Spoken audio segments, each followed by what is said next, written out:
This episode of the Gamerheads Podcast is brought to you by Seven Bridges Premium Gourmet Yum Yum Sauce. Enhance every bite with our savory blends of flavors, perfect for meats, vegetables, and crispy treats. Whether you're dipping, drizzling, marinating, grilling, roasting, or snacking, Seven Bridges Yum Yum Sauce takes your culinary experience to the next level. Get yours today and make every meal a gourmet delight. Hi, I'm Celia Schilling from Yacht Club Games. Hey, this is James from Mega Cat Studios. Hey folks, this is Matt, aka Stormageddon from Reignite and the Fun and Games Podcast. This is Stephanie from the Boss Rush Podcast and the Boss Rush Network. Hey, this is Mark and Keon from Bonte Avond. Hey, this is Sebastian with the ProNerdReport.com and the Single Player Experience Podcast. Hi, this is Chris. Mike.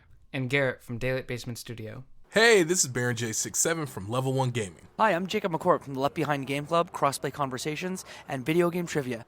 Hey, this is Todd Mitchell from Code Right Play. Salutations, this is Mike Carroll from Stroll Art. Hey, this is Jeff Moonen from Fun and Games Podcast. What's good, y'all? This is Adam from Respawn Aimfire. Hey, this is Patrick from the Backlog Odyssey. Hey, this is Rune from Runic Codes. Hi, this is Andrew from Spalato Bros. Hi, everyone. Jill Grote here from the Indie Informer. Hello, this is the Crypt Master, and you're listening to Roger You're listening to Roger on the Gamerheads Podcast. And welcome to another episode of the Gamerheads Podcast. My name is Roger. This week I have a very special guest. We're talking all things Nintendo, so of course I have to bring on Brian Shea to the show, the host of All Things Nintendo Podcast. Brian, thank you so much for joining. Thanks so much for having me. I'm excited to come on your show and talk all about, what I talk about on my show all the time, which is all things Nintendo. So I appreciate you reaching out and wanting to have me on. Yeah, I'm a huge fan of your podcast, by the way. Like, I love your podcast, and I love the format, and I love the guests, and I love the discussions you have. Before we get into, because we're going to be talking about our top games and the highlights for the Switch overall, since next year we might be seeing a new Switch, hopefully, or some new product of some sort. Almost certainly, right? Yeah, hopefully. But before we get into all that, why don't you tell us about yourself first, a little bit about your background, and then your podcast as well. Sure. So I mean, how far back do you want me to go? I guess we can go all the way back to when I was a wee lad in third grade. I started writing for the school paper, like my elementary school's paper. Really? And I wrote about sports because I was just obsessed with baseball, especially. Okay. And I just had a blast doing that. But I was like, oh, well, that's like not something people do. And so I went right back to like hating writing because like when you're in school, they make you write about like the things you don't care about at all. Yeah. So it's the same reason that a lot of people think they hate reading. And it's because like they make you read like, I mean, some of them are classics, but a lot of them are like, oh, I don't want to read this book. Like, I don't care about, insert book they made you read in high school here. Yeah. So a lot of people are kind of conditioned to hate reading the same way they are conditioned to hate writing. Yeah. And that's certainly where I fit in to that. And like, I didn't ever enjoy writing a school assignment until fourth grade when I got to we had to do like two biographies. One was about a family member and one was about a famous person of our choosing. And I chose Cal Ripken Jr., who was my favorite baseball player. Yeah. And I wrote a biography about my grandfather as well. Those were the two people that I chose to profile. And I was like, oh, that was actually kind of fun to write. And like, I realized that like, oh, if I write about something that I'm passionate about, I actually enjoy it. So, then went right back to hating it all the way through high school. And then you fast forward to college and I was an RA. And I had a lot of office hours when I was on duty and, making sure the dorm wasn't burning down or whatever. So, and that literally did happen one time where I had to what? The dorm caught on fire and I had to run into the building as it was filling with smoke to make sure nobody was thinking it was just because people would skip fire drills all the time. Yeah. So poor choice of words on my part there. But yeah, so I got my first year as an RA. I was an RA for 3 years, my sophomore, junior, and senior year of college. I was just bored, and I was like, kind of on like music forums, like message boards. And I met some friends, and one of those friends in particular, like, DM'd me in like the message board messaging system and was like, hey, I'm decided to like start a music website of my own. Like, would you check it out and let me know what you think? If you think it's a stupid idea, just tell me. And I checked it out and I was like, oh yeah, it looks pretty cool. Like, if you need any help, let me know. That'd be cool. And she was like, well, actually, do you want to like help me run it? And I was like, oh, okay. I was just kind of like saying that out of like, a gesture of kindness, but like, yeah, sure. Like, let's do it. I have nothing better to do when I'm sitting in this office for like 4 hours in a row. So ended up doing that. Built down, right? So you don't have to worry about that anymore. Exactly. So I'm sitting in this office that is not burnt down, and to be clear, the building did not burn down; it just caught on fire. Okay. Thankfully, the fine men and women at the Salisbury, Maryland Fire Department, they did a good job of putting out the fire. So I started just basically overseeing this music message board. And there's a lot of touch points that I'm going to get to that are going to very obviously date me as like how old I am. So the first one is I started thinking like, oh, we could do more with this website. So I started reaching out to bands via MySpace and, just messaging bands and being like, hey, like, I run this website. I'd love to interview you and like do like community Q&A and stuff like that.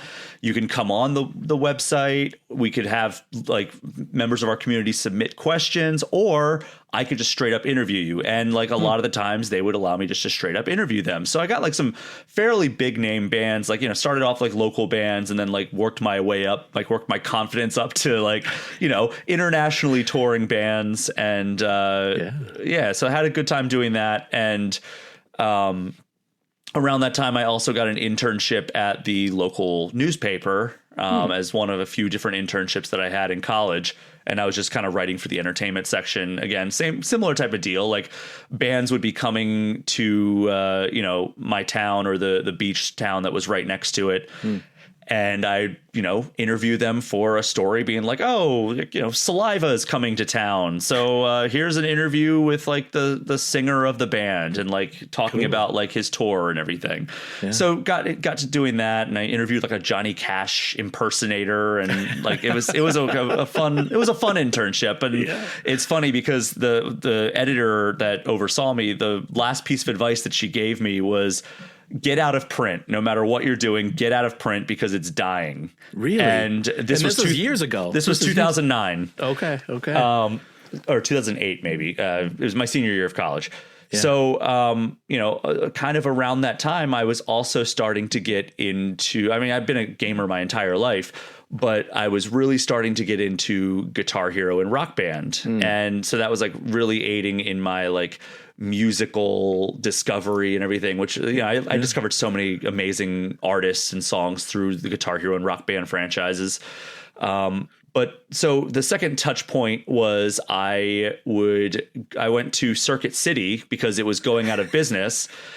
And I got a copy of Fallout 3 on clearance because I heard it was a fantastic game. All the outlets were giving it like 9s and 10s and whatever.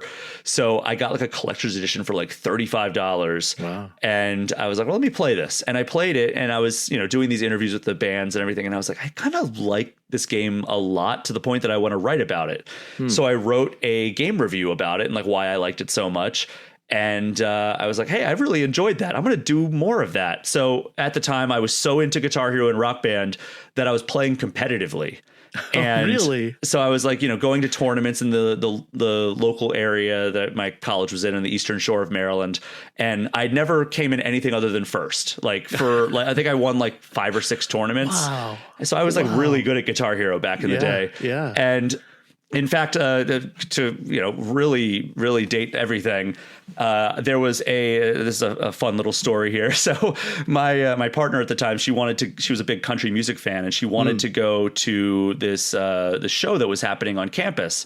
And I was like, I don't really like country music. Can I just, can you make it a girls' night and like go see this country artist, and I will stay back and I'm just going to play Guitar Hero all night. And she's like, okay, yeah, girls' night sounds fun. So they went to the show. Yeah. They're like, oh, yeah, she stayed and took pictures and signed autographs and everything.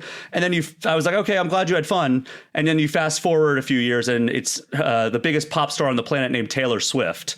So I actually had the opportunity to go see Taylor Swift in like when she was like 16 years old and for free. Signing autographs. So like I could have had like a picture with Taylor Swift and like autographs and everything, but how would I have ever guessed that this like one-hit wonder, seemingly country music 16-year-old girl was going to end up being like, or however old she was. She was very young. She was touring on her first album, but Guitar Hero was both given and taken away.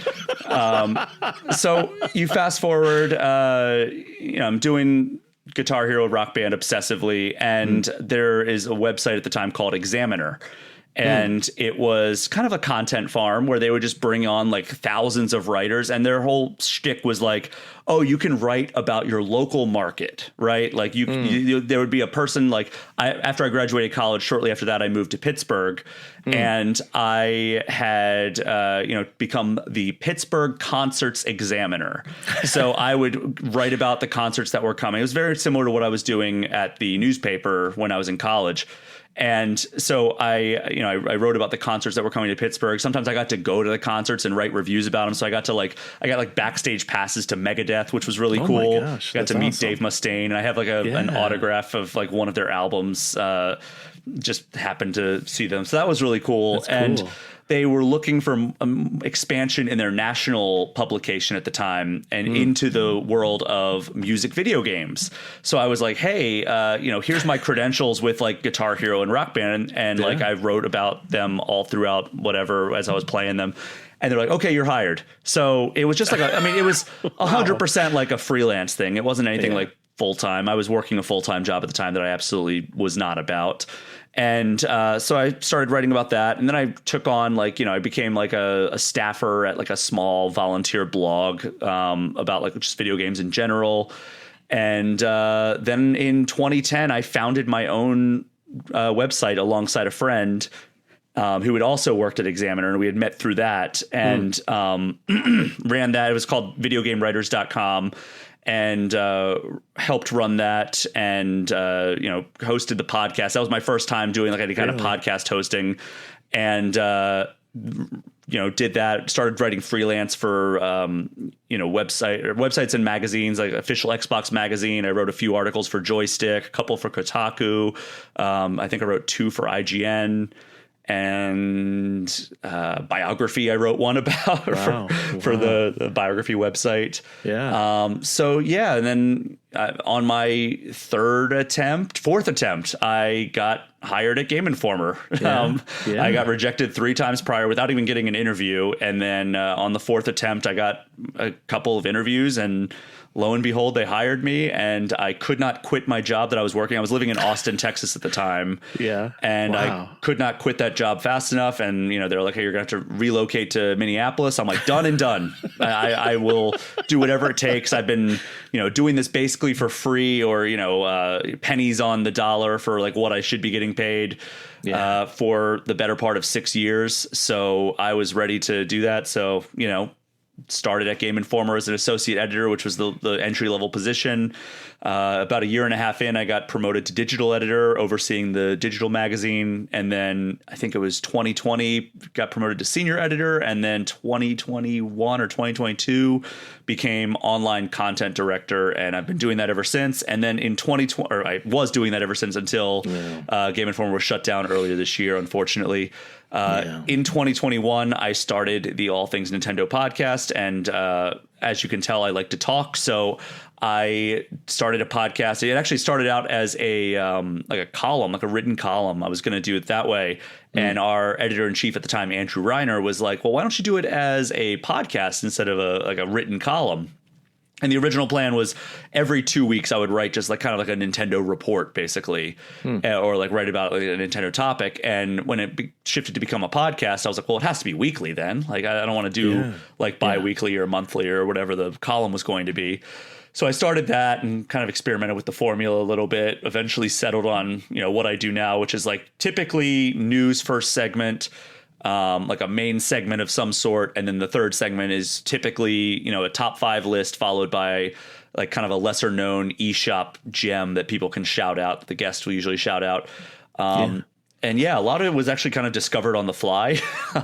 Like I had no idea what my sign off was going to be. And I just said what came to mind on the end of the first episode, and it stuck through the entirety of its life cycle to this point, you know, 165 episodes deep now. Wow. But yeah, so I ran that. And then April of this year, you know, we got hit with a layoff prior to the closure of Game Informer. And I was just like, look, we were stretched so thin. I didn't have the time to do it during the day. So I talked to our final editor-in-chief, Matt Miller, and I was like, look, like, here's the situation. Like, I'm so busy at work because we were, you know, a skeleton crew. And it's like, I want to continue this because there's a great community of people that have like gravitated towards the All Things Nintendo podcast. The problem is I don't have time to do it during work hours anymore. So the options are we either, you know, we stop it and it's over and that's that. We had a good run, or I take it independent. And I was like, would you mind if I took it independent? And he said, no, not at all. Like, do it. Like, we love having it, but like, you know, I think you should do it. So Matt gave me his full support. He was a fantastic boss. So like, I really appreciated him doing that. Yeah. And that's when I started, you know, a free Patreon. And April of 2024 was when the podcast went independent after the layoffs hit at the end of February 2024.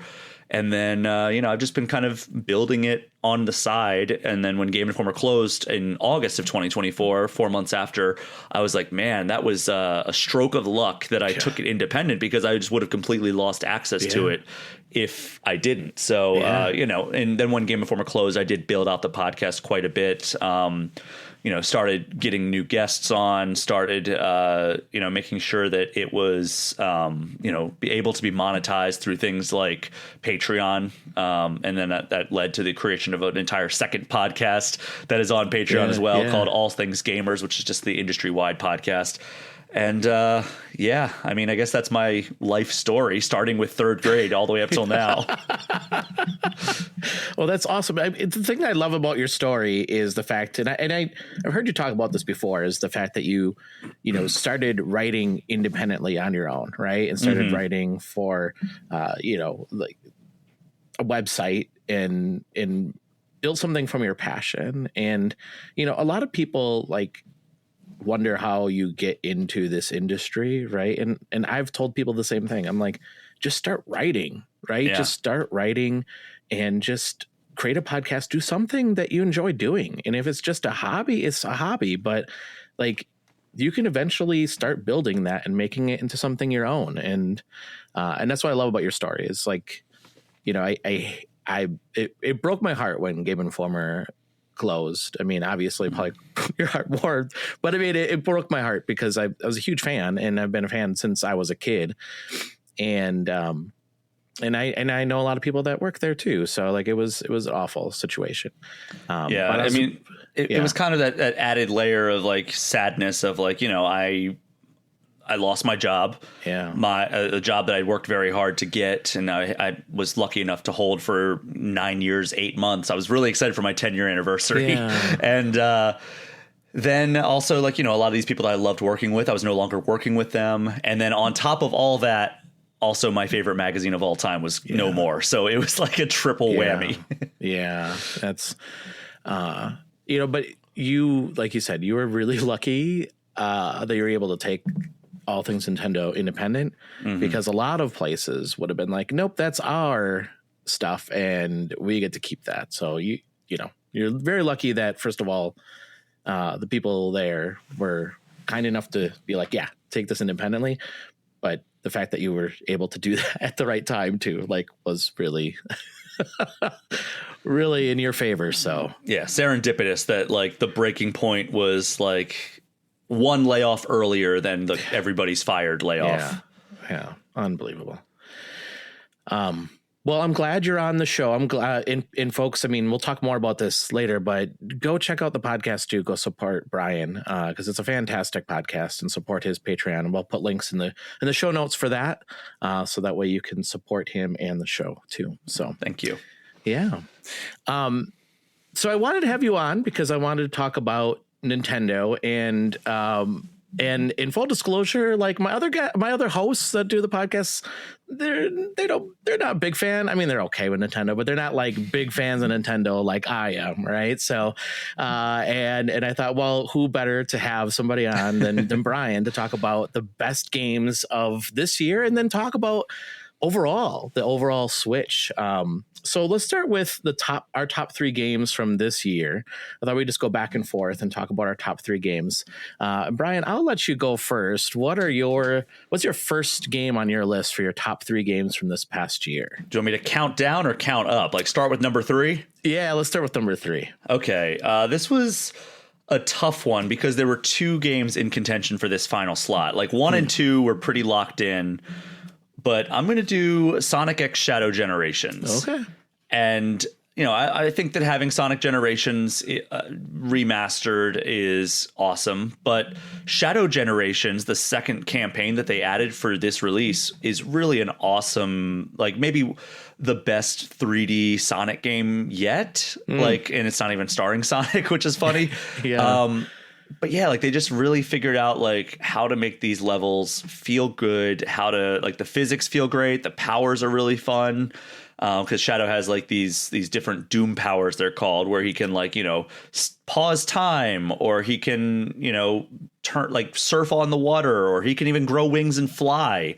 And it's all kind of framed in like a story that runs parallel in like kind of like an alternate dimension as what's happening in Sonic Generations. But like, there is a little bit of crossover here and there. So it's a fun story. It, gives a fun nod back to like all of Shadow's past adventures, starting with Sonic Adventure 2 and all the way up to, for some reason, Sonic Frontiers gets a level, which is interesting because Shadow is not even in Sonic Frontiers, but he has like a level dedicated to Sonic Frontiers, which is actually cool because like, any game that came out after Sonic Generations in 2011 didn't have a level represented, obviously, because it didn't exist until after that game. Yeah. So to have them go back and be like, okay, well, here, Sonic Frontiers, it now has a level. That was kind of a really cool way to give you a little bit of an update on that front as well.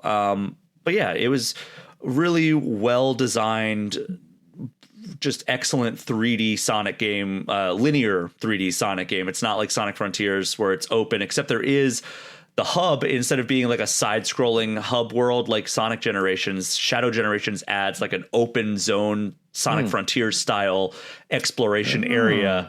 But then once you get into the levels, they are linear, kind of similar to Sonic Frontiers in that regard. But the levels are definitely the main attraction because it's, fun to go through the kind of the history of Shadow with like a greatest hits. Yeah. Okay. So Brian, don't hate me for this. I grew up with just Nintendo. So I had a friend that had Sega, but I never really got into Sonic. I will admit, I just never did. Is this a game though that I could start with, or should I be going for like, no, don't start with this game, Roger. You should start with a different Sonic game. I mean, it is like, it's kind of like if you're like, oh, I want to get into Guns N' Roses, what album should I buy? And it's like, you could say Appetite for Destruction, you could say Use Your Illusion, or you could just say the greatest hits, which is essentially what Sonic X Shadow Generations is. Okay. So like it is a little bit different in that regard because they're not just like, oh, here are the best levels from this. It's like, here's one level from almost every game and they're remade. So like, the first level, the first act of each zone is 2D. And then the second act of each zone is 3D. So it's like you get the both gameplay styles. But that said, like if you're wanting like a 2D platformer, I would say just go buy the Sonic Origins collection. Okay. Because that's Sonic 1, 2, 3, Knuckles, and CD. All with like the graphics are the same as they were, but like, widescreen support, modernized, like there's no live system if you play like the story mode. And they added some moves that have come out in the time since. So like, Sonic has the spin dash in Sonic 1, and then he also has the drop dash, which is the move that they added for Sonic Mania back in 2017. Yeah. So they went back and retrofitted it to have all that. And also it's all tied together in a chronological story with animated cutscenes in between each game. Okay. So Sonic Origins would be the best place to start, I would say. But Sonic Generations is also a fantastic starting point as well, just because it's a celebration of, at the time, his 20th anniversary. Now, we're 33 years deep into Sonic history, so it's a little bit different, but it's, still an anniversary celebration game that does a good job of paying homage to the entire history of Sonic. Yeah. Okay. Yeah. I have to play some Sonic games. That's one area that I'm embarrassed to say, but I never really got into Sonic. So I feel like I need to. So. Now, let me ask you this. Are you more of a 2D or 3D platformer guy? I'm probably more of a 3D platformer than a 2D. Then I say start with either Sonic X Shadow Generations or Sonic Frontiers if you just want to get like the most recent. Like, this is what I would say that Sonic Frontiers has its problems, but it also lays a great foundation for what the future of the franchise is going to be like. And Takashi Iizuka, the creative officer of Sonic Team, even told me, like, this is kind of the blueprint for what the franchise is going to be going forward. So you can get a little bit of that through Sonic X Shadow Generations, or you can just, go extremely in on like the newest adventure, which is Sonic Frontiers. Mm-hmm. But I'd probably recommend, if you were looking for 3D platforming purely, then Sonic Frontiers. But if you don't mind a little bit of 2D platforming and a tiny bit of a history lesson, then either, then Sonic X Shadow Generations. Okay, cool. Well, good pick. My number 3 is a game that came out this year, obviously, because this year. I have a kind of funny history with this game. So this is Star Wars Hunters. Oh, okay. So I got into it and really enjoyed it. And then at PAX, I got invited by Nintendo to try out the game, and they're like, come check out our game. And I was like, oh, okay. I've been playing this for a long time. At this point, I already have over 40 hours into this game, but sure, I'll come check it out. Right. And and I played with the developers, and it was, they're like, oh, let's tell you about the game. And like everything they were telling me, I already knew, but I was pretending I didn't know, because I didn't know how to say like, I know everything about this game. Right. And then they're like, let's play around. So I picked the character, and they're like, oh, that's the healer. And I'm like, yeah, I know my characters. And we won. And then the next round I played, and I came in second overall. And they're just like, you're pretty good at this game. And I don't know, it's beginner's luck, I guess. But I love the Star Wars Hunters game. It's free to play.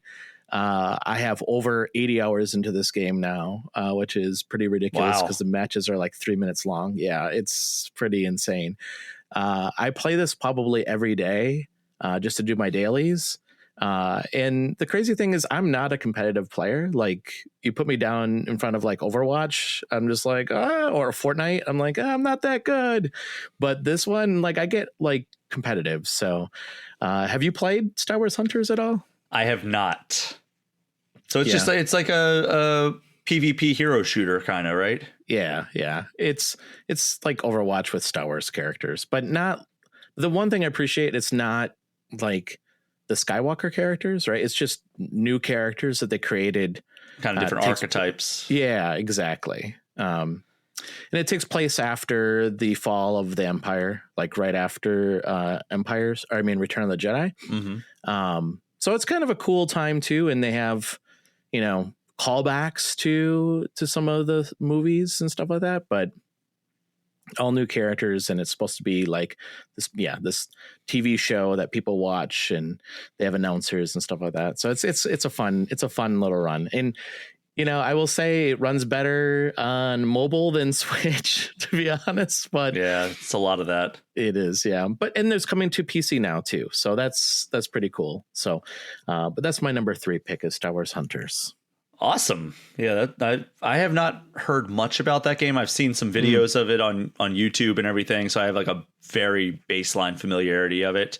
But I had a similar situation with that when I went to Blizzard to play. I was like the first person who got to play like the story missions in Overwatch 2. Yeah.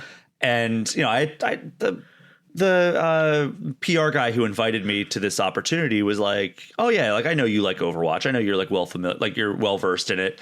And like I put 1,000 hours into Overwatch 1. Literally 1,000 hours is what like my time was on my profile. Yeah. And I get there and you know I'm playing with like the director and like the multiplayer design director and like all these different people, and like we're doing PvE co-op. Yeah. And, I'm just wrecking shop and like taking out like the AI NPCs left and right. And they're like, "Oh, wow, you're pretty good at this." I'm like, "Yeah, I've paid my dues in this game." So yeah, I had a similar situation. Yeah. That's awesome. So my number 2 is a game that technically came out last year, but it hit Switch this year. And that is Slay the Princess. Oh, that's such a good game. It is. Slay the Princess, the Pristine Cut is the version that came to consoles after being on Steam exclusively last year. And it is a kind of a time loop visual novel, narrative-driven adventure where it's like kind of choose your own adventure. Like, you're basically told... I'm going to avoid spoilers as much as I can. I'm assuming since you're singing the praises of it, Roger, that you have also played this game and like there are plenty of twists and turns. Yeah. So, you basically you start off and you're in the woods and there's a narrator and he tells you like, okay, well, you've got to go up to this cabin and in the basement there's a princess and she's, chained up and you need to kill her because if you don't, she's going to end the world. And just like, what? Like, that's strange. You get there and she's like this like sweet, innocent looking princess who's like just confused as like why she's there. And then you can take different actions over the course of it. What I did was I was like trying to talk out of it. And then eventually like I was like, okay, well, I've just got to get down to business with this.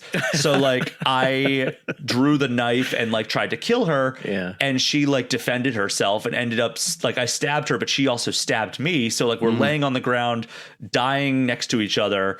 And like just before your eyes close, she goes, "Oh, you think this is the end?" And it like kind of gave me like chills down my body. I'm like, what? What do you mean? And then you wake up and it's like, oh, you're in the woods again. And the narrator has no idea that like you have like been here before. And you're able to ask questions like, oh, this seems familiar. And it's like, what do you mean? This is the first time you've ever been here. And you go and like things change each loop as like the interactions evolve. And you start learning that there are ways to we'll say approach these interactions and ways to actually win these interactions and progress the storyline. And it's very cryptic, it's very mysterious, but it is such a cool exploration of like the time loop mechanic and the narrative visual novel style of gameplay. And, I haven't finished it or seen it all the way through, but for like the 5 or so hours that I put into it, I was absolutely enthralled. Yeah. Yeah. I love this game a lot.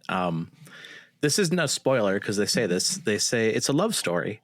So when you first play it, you're like, what? But once you get through it, you'll understand. You're like, oh, okay, I get it. But when I first played this at PAX East last year, and the moment I remember putting down the headphones and just turning to the creators and just said, this is the most amazing game I've played. This is the voice acting is so good. Mm-hmm. The premise is so good. This idea that you have free will, but you don't really have free will. Like what an interesting, and then the time loop mechanic too. It's just such a great game. And like everybody I saw said, you have to go play Slay the Princess. This game is phenomenal. Well, the reason I was so intrigued by it was that at the Game Awards last year, we were asking everybody, I'm just going around talking to people like, oh, what were your favorite games of the year? Because, that's just what you talk about when you're in a thing that's meant to celebrate the best games of the year. Yeah. You inevitably get onto that. And then I started asking people, what is the most underappreciated or underrated game of this year? And multiple people told me Slay the Princess. And I was like, oh, that does look really cool. I've gotten some press releases about it. I haven't checked it out. But I'd love to check it out at some point. So I added it to my Steam wish list, and I never ended up picking it up. So when the Pristine Cut came out, I was like, oh, I've got to check it out now. So I got it on Xbox, actually, and I've been playing it on that and having an absolute blast. And it lives up to the hype. Yeah, it's so good. And the creators are so kind and so, like, they just like when you talk to them, they're just so grateful for like anybody, first of all, playing their game, but then they're just really humble about it too. It's just, I don't know. I think if I made a game like that, I wouldn't be as humble as they are, like just because it's such a good game. So, well, I mean, it's always great. I haven't had a chance to meet them, but I wish I could, because they're put out a fantastic game, and I love talking to people who put out amazing games like that, because they, it's always fun digging into like how they came up with certain ideas and stuff like that. I mean, that's why I love my career so much, because, I get to do that for a living most of the time. Yeah.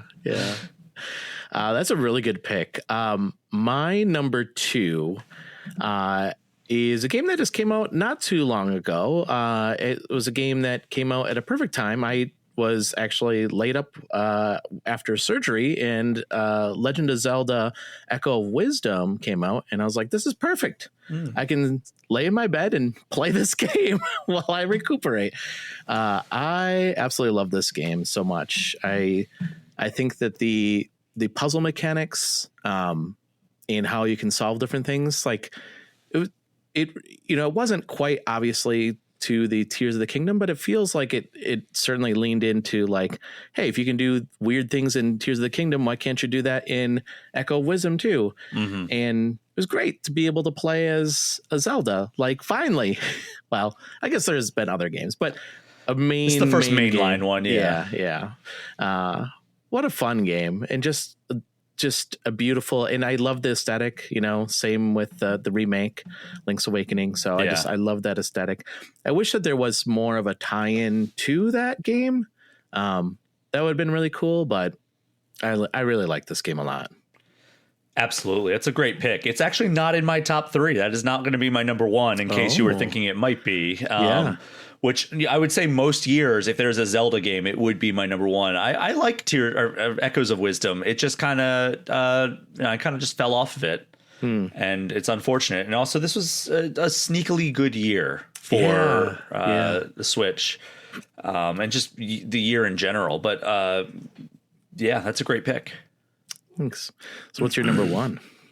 It should come as no surprise to anybody who listens to the All Things Nintendo podcast that my number 1 pick is Balatro. Oh, yes. Mine too. Yep. It is a perfect roguelite card game. And they use the poker-inspired mechanics so perfectly. And basically, the developer doesn't even like poker, which is hilarious. And, he just made an amazing game that borrows a lot of the rules and scoring mechanics of poker and adapted it into a roguelike with upgradable cards and decks and modifiers and everything. And it's so perfectly thought out, and they keep expanding it with new crossover content. The Witcher and Cyberpunk and Dave the Diver and Vampire Survivors. They've all these crossovers with amazing games, and it looks like they're just going to continue doing that and making this game just continue to be an incredible juggernaut. And it's, an indie card-based roguelike that got nominated for Game of the Year at the Game Awards. So that says all it needs to say. Yeah. I love this game so much. This is one of the types of games that you play it and you look up and you're like, oh my gosh, I've been playing this for like 3 hours. How is that possible? That's what I love about this game. We had the opportunity to review it. And when we reviewed it, we were like, this game is the most amazing game. I participate in the Indie Informer's Critics Fantasy League, and I picked this game up like right after. I was like, I'm picking this game up. This game is so good, and I'm so glad I did, because it's such a good game. Awesome. Yeah. Well, I'm glad we agreed on number 1. Maybe, I don't know, maybe Echoes of Wisdom, if I play a little bit more, will slot higher than Sonic X Shadow, just because Sonic X Shadow is an amazing game, but it's also half of just like a remaster, half remaster, half new game. So it's kind of hard to like give it the full shine that it would deserve if it was just a fully new game. But for you, it is a fully new game. You haven't played any of them. Yeah, so I know. But maybe Echoes of Wisdom would take number 3 if, all things being equal. Yeah. Yeah. Overall, what would you, this is kind of an audible here, but what would you give this year for the Switch, like an overall grade or score? You want to out of 10 or letter score? We do letter score, so let's do letter score. Yeah. I would say, normally I would do this on my podcast, so I haven't thought about it. I'll say C plus B minus. Okay. So it's not like the best year. They've had some amazing third-party games, but where it lacks is in that first-party category, right? Like, you look at some of the other years that Nintendo has put out the games that it has on the Switch, and they've been pretty consistently great over the course of its almost 8-year run at this point. Yeah. This year, it's pretty clear that a lot of the A teams have moved on to Switch 2. And, the B teams also do great work, but it's not like we're getting Tears of the Kingdom. It's not like we're getting Mario Wonder. It's, a remake of Mario versus Donkey Kong. It's kind of a fine game starring Princess Peach doing, dress up with different abilities and everything, which, no shade at that game, but it's not, a Tears of the Kingdom level hit or a Mario Wonder level hit.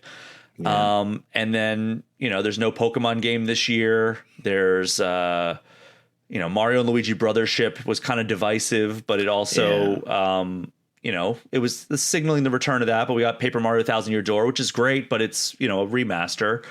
So, like, if you look at, like, the biggest games, and Luigi's Mansion 2 HD, a lot of them are remasters or remakes. A lot of them are like just kind of like lesser known titles. The highest profile one would be Echoes of Wisdom. And even that was also not developed by like the Zelda A team. That was Grezzo. So it's it kind of follows that same pattern.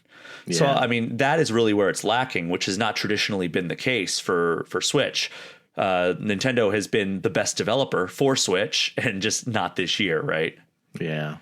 No, I agree. I think I gave it a B minus as well, for a lot of the same reasons that you said. I think the third party games like Balatro and even Slay the Princess, I think, certainly helped with the Switch. But yeah, overall, it just didn't have the games like it did in the years past. It's funny to me to think that Tears of the Kingdom was just last year. Right. That's crazy. It feels like 10 years ago, maybe not that really long. Does. It feels like 3 years ago. Yeah, it feels like it's been a while. And I just thinking about that, I was like, that was just last year. That's crazy. Yeah. Yeah.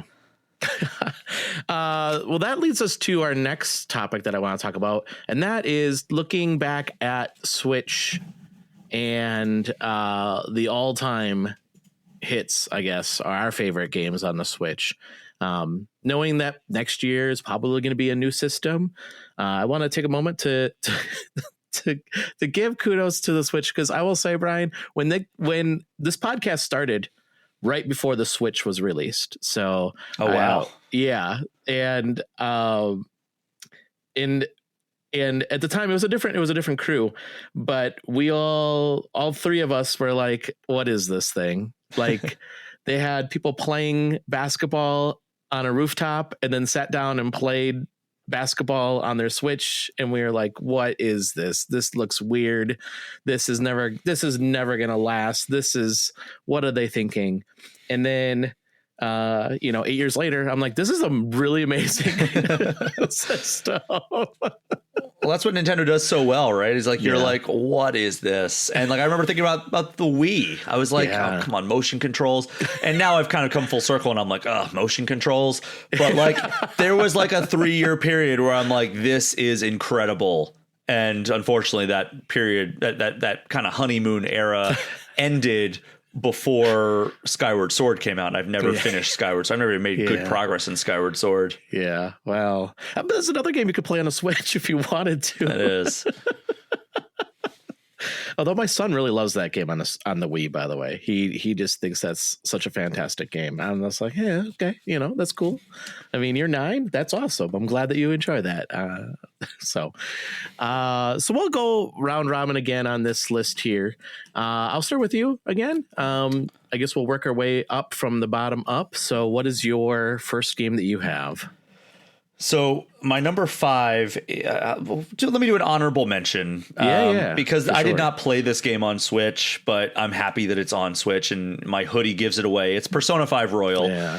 For people who are, just listening to the podcast, they can't see my hoodie, but I have a Persona 5 Royal hoodie on. And again, I played it on PS4 when it first came out. And yeah, it's one of my favorite JRPGs of all time, but it's such a perfect fit for Switch, and I'm happy it's there, even if it's not making my top 5. But my number 5 is Tears of the Kingdom. Oh, it is a terrific evolution of what started with Breath of the Wild. Maybe one of the most memorable gimmicks a Zelda game has ever had, with Ultra Hand and Fuse. And really fun story. I know it gets a lot of hate in like the story department, but I thoroughly enjoy the story. I like the characters. I like the flashback scenes and everything. And the dungeons were a pretty big improvement over Breath of the Wild. So yeah, Tears of the Kingdom, my number 5. Also my game of the year last year. Yeah, nice. That may be on my list too, but it's not number 5. For me, my number 5 is a game that I was really impressed that they were able to continue the life of this, and that's Mario Kart 8 Deluxe. I love the fact that they came out with new tracks. Yes, you had to buy the expansion. Well, I guess you didn't have to, but they did come free with the expansion. With the expansion, or you could buy them, I guess. But that was unexpected, and I was really impressed with that. And I will say Mario Kart has been always one of our favorite games in this household. Mario Kart Wii was the first game that my wife and I played against each other, and the first time that I realized, oh, you can swear like a sailor when you... So Mario Kart 8 is definitely on my list, and that's number 5 for me. Now let me ask you this. It's early on in your dating with, somebody that you are trying to pursue a relationship with. Yeah. You're playing Mario Kart 8 Deluxe. The person that you are dating or on a date with, we'll just say it's like your second or third date. So very early on. Yeah. They're in first place. You get a blue shell. Do you fire it? Oh boy. So this is hard because, knowing my wife now, I would definitely throw that shell at that, right? Because she would not show me any mercy, so I would not show her any mercy. But probably not. But for sure now I would, absolutely. And I have. I mean, it is, that's where a lot of the swearing comes from. For me, the only answer is yes. Like you gotta show them what this is going to be early on. I mean, that's why I did some dates when I was in the dating scene. I took some people to the arcade. And I was like, all right, well, we're gonna play some Street Fighter 2, and I was just merciless. And there was no other date after that. There was no second date. No, some of them there were. Now, playing with fire is when you do Mario Party on a first date. Oh, yeah. I've done that as well. Yeah. If I may tell a quick funny story, when I was in the dating years ago, I was dating a girl who said, I'm really good at Dr. Mario, like really good. And I was like, okay. And she wasn't. And I crushed her. And then years later, my wife is like, I'm okay at Dr. Mario. I'm not great, but I'm okay. No, she's like, I would put her against anybody else because she usually I usually have to have her like 5 levels above me or more for me to even be competitive with her. And she's gracious. She's really good. So yes. So I guess, maybe you should throw a shell because you know what? It's if they want to continue to play with you and be competitive, then that person's a keeper, right? So if they run after the blue shell, it was never meant to be. Yeah, that's right. All right, so let's move on to our next pick here, number 4. This is again a game that I am going to say people have heard me sing the praises of this game many times on my podcast. Vampire Survivors. Oh, so good. It is a single stick bullet heaven, it's called, where basically it's the opposite of a bullet hell in that you are the thing that is shooting off a million projectiles, taking out thousands upon thousands of enemies, leveling up your character and exploring a giant map. There's a ton of giant maps and like a bajillion characters at this point. It's crazy. And it is so good. It's one of the greatest indie games I've ever played. And it's my go-to when I travel. It's one of two go-tos when I travel. And I did not expect myself to enjoy it. And it ended up being one of my top 5 games on Switch. Yeah, it's so good. I did not have this included, and now looking back, I probably should have included it because I put a lot of hours into this game. Have you played the Ode to Castlevania updates? One round. I played one round of it. Yeah. I have not put a significant amount of time into it. Maybe I should play a couple more rounds before this week's All Things Nintendo so I can talk about that alongside the other topics. Yeah. But it's real good. Every single thing they've put out has been fantastic. Even the Contra expansion, which felt a little bit like fish out of water, but they made it work. Yeah. The Castlevania is interesting because they do something. Maybe they did this with the Contra one because I didn't play the Contra one, but there is a moment where everything's side scrolling instead of the isometric top down. And it's kind of weird. It threw me off at first. Like, what is happening here? What's going on? But I love the fact that all the characters they included and all the music, like it just, you knew that had to happen. And I'm so glad that they did that. So, yeah. Let me ask you this, not to derail us further. Yeah, but it's fine. If they could do any crossover, what would you want them to do?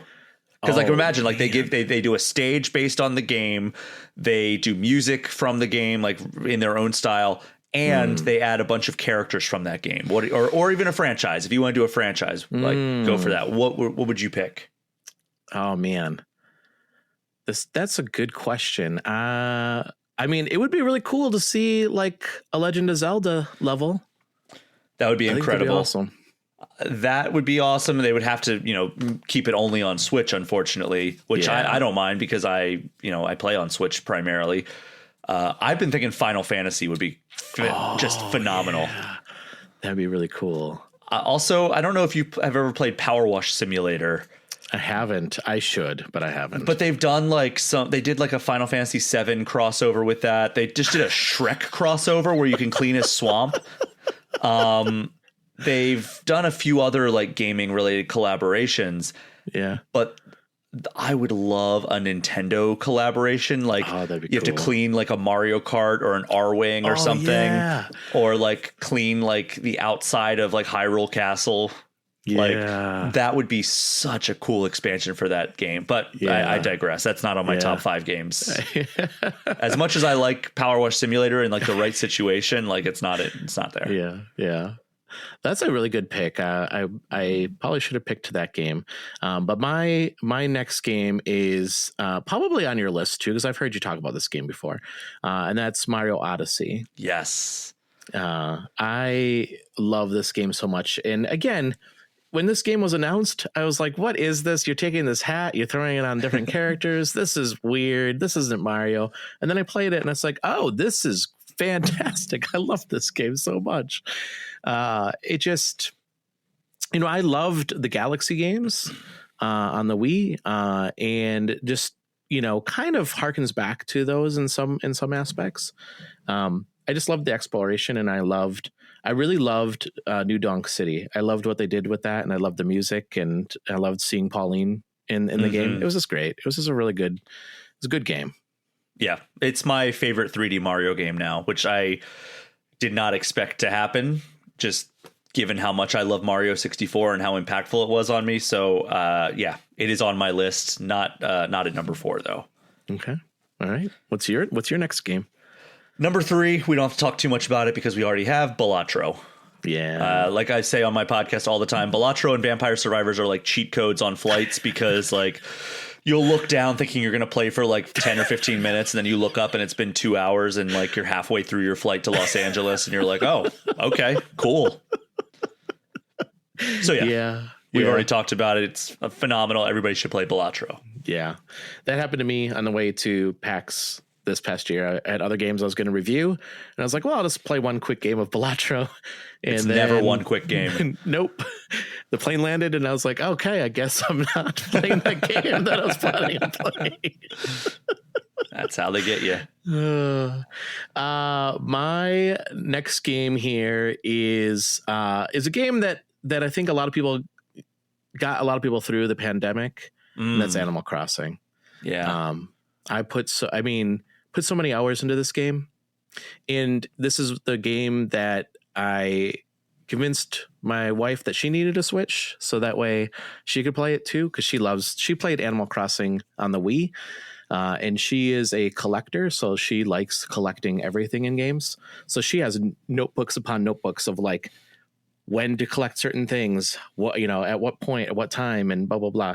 And it's really fun to watch her like puzzle all that stuff out and write all that stuff down. So yeah, this time around, we didn't have kids when we had the Wii.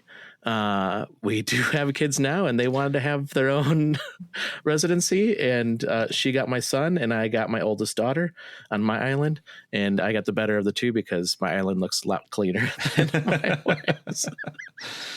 There's so much satisfaction in making your island incredible. Yeah. I remember my former coworker. She was just an Animal Crossing obsessee. And she still is. I mean, I think she still plays it fairly regularly. And she put in like 800, 900 hours into that game or something like absurd like that. Yeah. And I would visit her island, like even just like a month or two into the games being released. And it's just like, she'll have like halls of waterfalls that you have to like pass through. And like just her giving me a tour, I was just like, we're not playing the same game. Like, how did you even do this? And like, she would manipulate the calendar and everything so she could like fast forward through time and like get like, she beat the game in like 3 days or something like that. So it was like, you didn't have to wait every day to do stuff.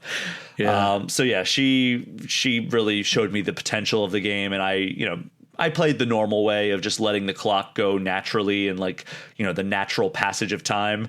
Yeah. But yeah, I really enjoyed Animal Crossing. It did not make my top 5 though. Yeah. It was my first Animal Crossing game and I thoroughly enjoyed it. Yeah. Yeah. It hit at the right time, obviously. Yeah. Yeah. We all wanted a little island escape. Yeah. That was a weird time for sure. So yes, it was. What's your next game?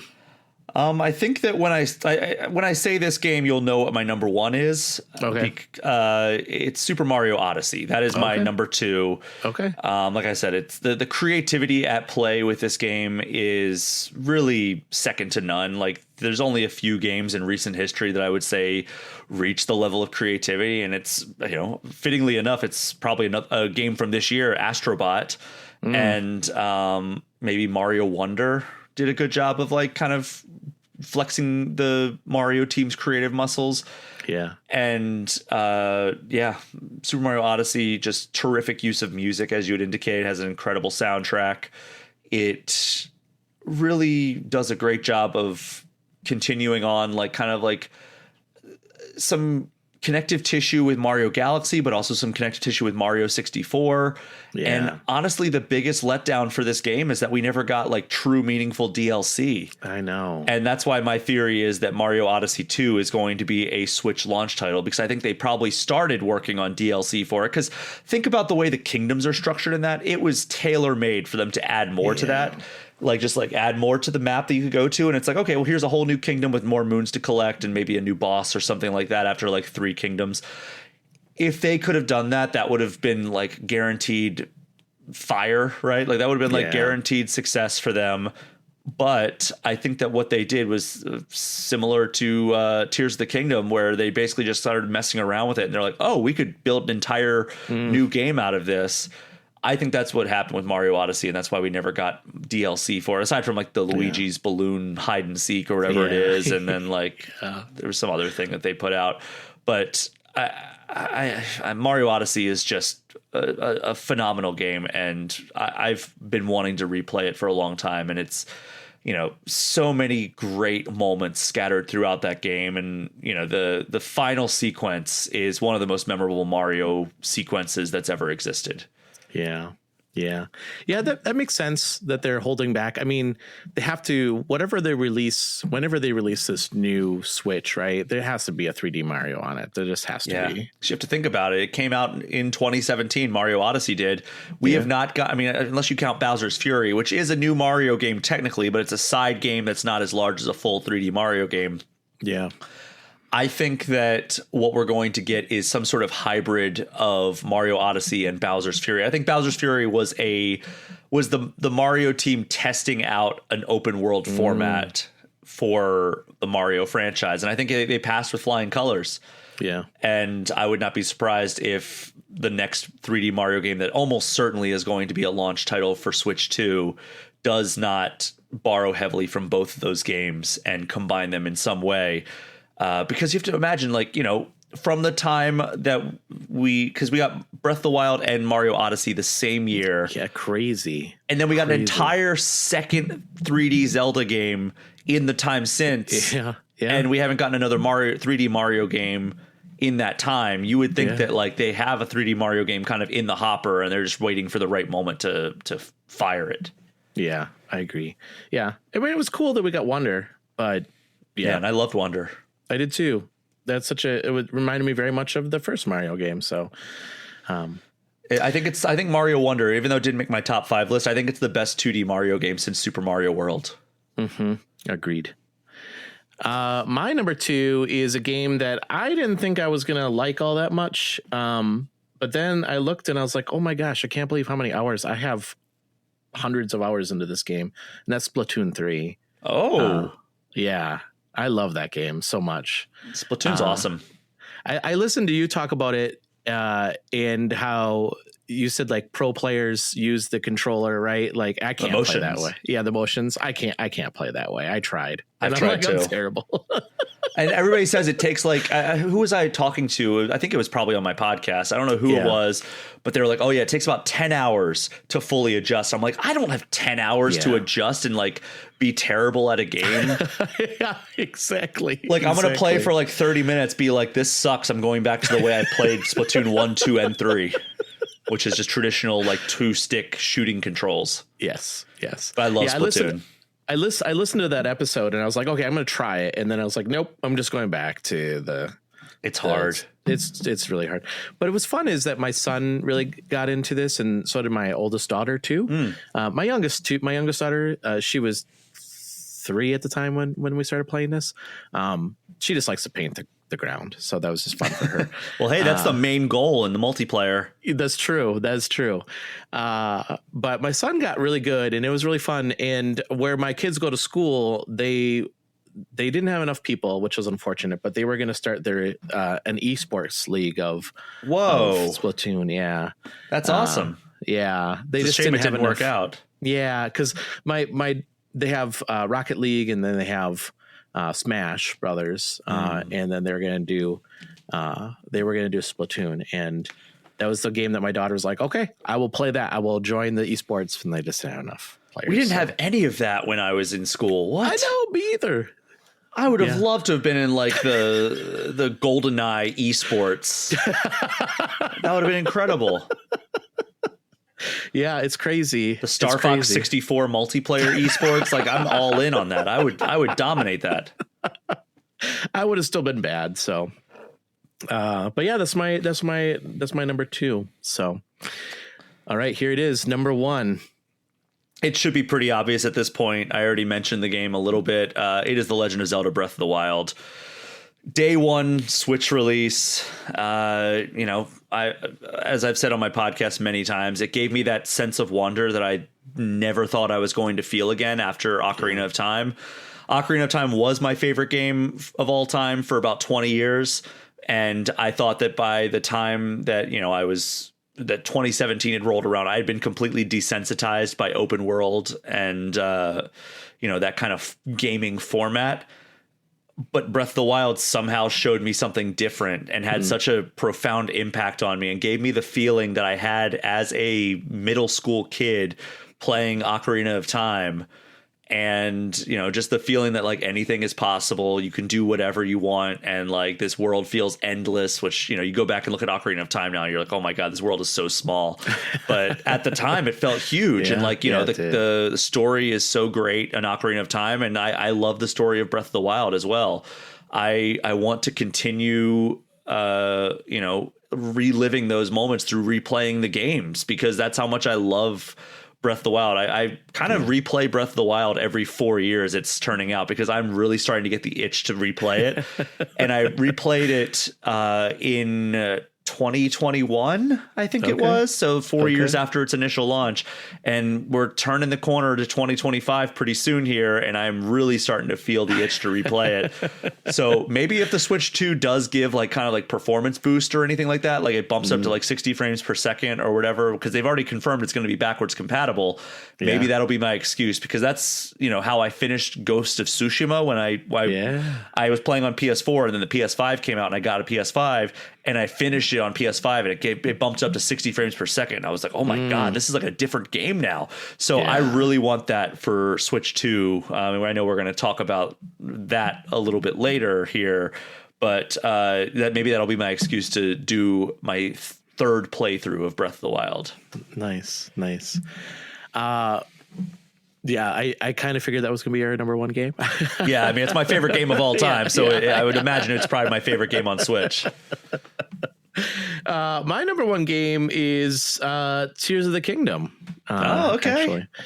Actually. So I liked Breath of the Wild, but there was something about Tears of the Kingdom that just, I don't know, it just connected with me more. I don't know why.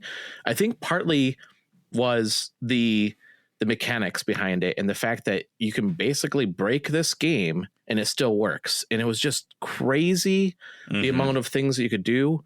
There was times where there was this really funny puzzle. Like later on, I found out, oh, that's the way you're supposed to solve it. But like I built this tower really, really high, and then it jumped off and glided, and I made it. And I don't, and they're like, that's not how you're supposed to beat that. You're supposed to do a catapult thing. And I was like, oh, that's what I was supposed to do with that. But it allowed me to do my stupid ways of beating these levels, right? And it turns out I didn't do the puzzles any way anybody else did. I was doing it my own ways, which was cool. Well, but I love that. I asked Eiji Aonuma about that. I got to interview him last year at the Game Awards, him and Hidemaru Fujibayashi. I don't know that I saved the full quote, but basically I asked him like, hey, how do you feel like when you meticulously design these puzzles and these like obstacles for people to overcome, and then they like completely break the game in ways that you never envisioned? Like, is that fun for you? Is that frustrating for you? And he was like, oh no, we love it, because like people are having fun, because like, think back to like when cheat codes were a thing. Like cheating is fun. So like, we're happy that people are having fun doing this and like kind of breaking the game in ways that we never anticipated. So that's great that they embrace it as well. Yeah. And I will say that like, Tears of the Kingdom, you could not make a super hard argument, and I would believe you when you say that it's a better Zelda game and a better game overall than Breath of the Wild. Breath of the Wild is just my number one because it had such a strong impact on me. And it was like, if Tears of the Kingdom came out first and then Breath of the Wild came out second, I think Tears of the Kingdom would be my number one. It's just that like, with the impact that it had on me, that's what puts it at number one for me. Yeah, no, I agree. And I think for a lot of people, I think that was the case for them, right? They said Tears of the Kingdom technically might be a better game, but Breath of the Wild, just because of the impact that it had, put it above Tears of the Kingdom. I still to this day, I cannot get over the fact of like how you can do anything you want in that game and it will let you. It's like, they're not going to stop you. If you want to do stupid things, you can do stupid things. It might work. Who knows? I remember I skipped one of the biggest story missions without realizing it, because like there's a story mission where you go up into Hyrule Castle and like, you face off against, I don't want to spoil anything because like it's only a year and a half old. Yeah. But you face off against a pretty significant like battle, and then a big story cutscene plays and it like hints at something that you're supposed to go do. And I went to Hyrule Castle because like the marker was up there. And then there's like the chasm that like is below Hyrule Castle. And I was like, oh, well, let me just go down here and explore what's down here. That's kind of cool. And then I'm like, it's getting pretty hard. And then all of a sudden it's like, oh, there's Ganondorf. So I beat the game without having won all of the sages, and two, which sucks because any sages that you're missing, you have to fight their boss with the same health bar as the other like battle that happens. Like, there's like the. So like I had to fight an extra boss before getting to Ganondorf. And of course, once you get to Ganondorf, you can like fast travel out of there and like heal up and everything. Yeah. But so I had to fight like the waves of enemies that were coming out, which is a very difficult battle. Yeah. Then a boss battle on top of that. And then, right into Ganondorf. So. Oh my gosh, that's hilarious. See? You can break the game. You can do whatever you want in that game. You can do whatever you want. That was fun. Let's talk about then. Hopefully, we're looking forward to the Switch next year. Our final segment here. What's one feature that you would love to see make its way on the Switch too? Well, for the longest time, I was saying backwards compatibility because that was the thing that was like make or break for me for the Switch 2. And thankfully, they've already confirmed that is 100% going to be in the game. I already mentioned, like, I hope that they give performance boost to the Switch 1 games, which I don't know if they're going to do that or not. Hopefully they do, and hopefully it doesn't come at an extra cost. I'm going to go ahead and say I hope that they add a GameCube library. I hope that they have similar to Nintendo Switch Online, they have a GameCube library. And they add a DS library. Oh, yeah. And they can figure out some way to do that. One of my guests on the podcast, Victor Lucas, theorized that maybe they could have it so that because Nintendo's also come out and said that it will have compatibility with the Switch. The next Switch model will, or next Switch console. And so his suggestion was, what if you could use the Switch 1 as a controller for the Switch 2 if it was in docked mode, and that allows you to have two screens with a touch screen on one of them, and then you can play DS and 3DS games on that. Yeah, that'd be really cool. So I would like them to figure out some way to get DS and 3DS, but if not, just give us a GameCube collection. Yeah. Through Switch Online, that would be awesome. Yeah.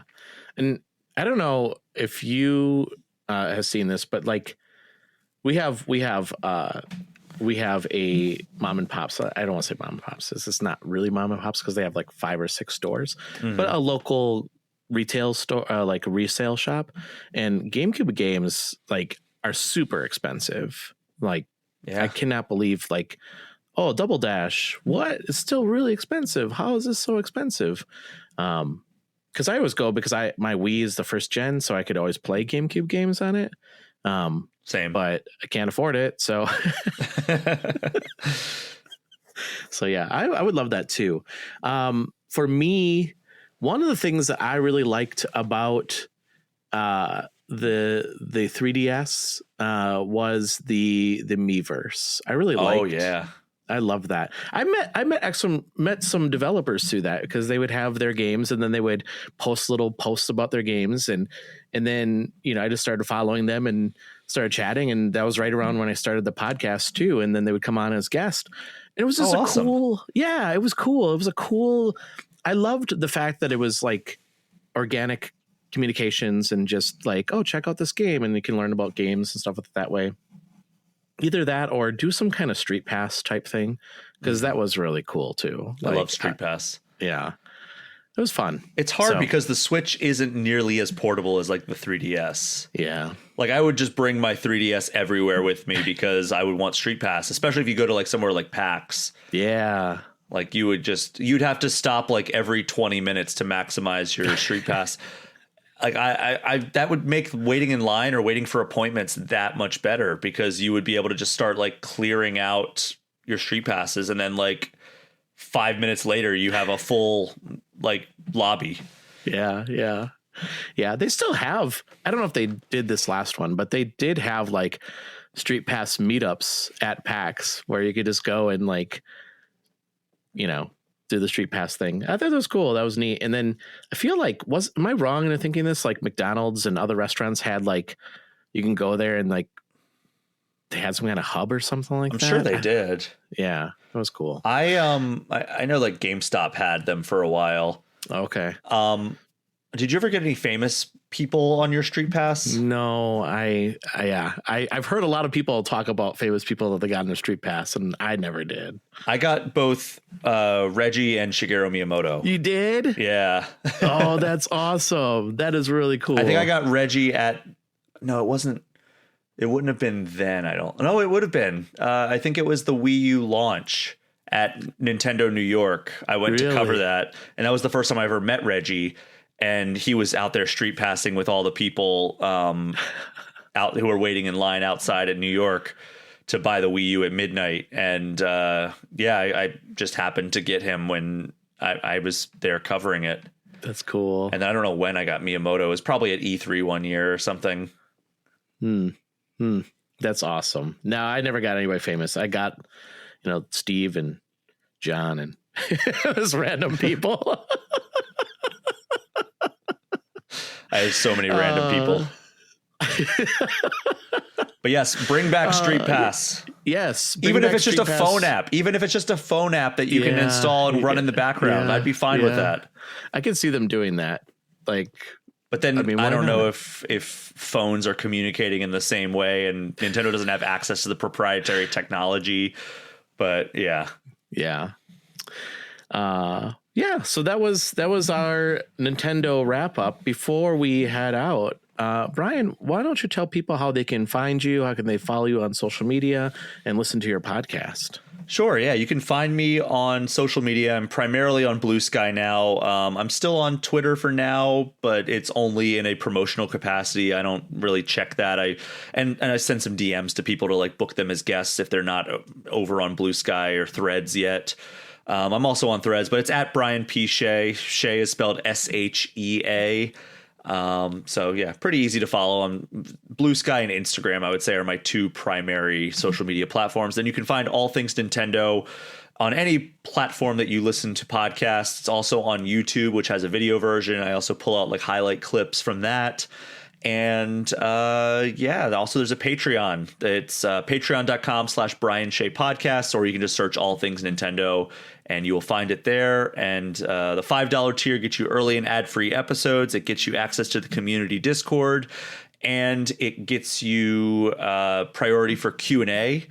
And then also on the Patreon, there's the $10 tier, which is all things gamers, that gets you all the stuff from the $5 tier, and then also an entire second weekly podcast that covers topics outside of Nintendo. So, this week we're going to be talking about the state of mobile gaming, and then next week I'm sure I'll talk about something. I don't know. I haven't planned that far ahead. But we've talked about all kinds of stuff. Last week we did gaming related things that we're thankful for, and also things like a holiday buying guide for people if you're looking to like buy for somebody. Like gave some gaming and non-gaming related suggestions.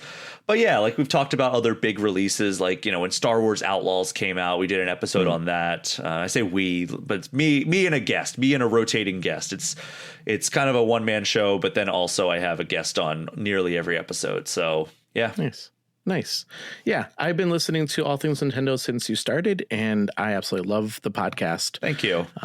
So yeah, everybody should go out, listen. I'll put those links in the show notes. You can follow Gamerheads on Blue Sky. We're not on Twitter anymore.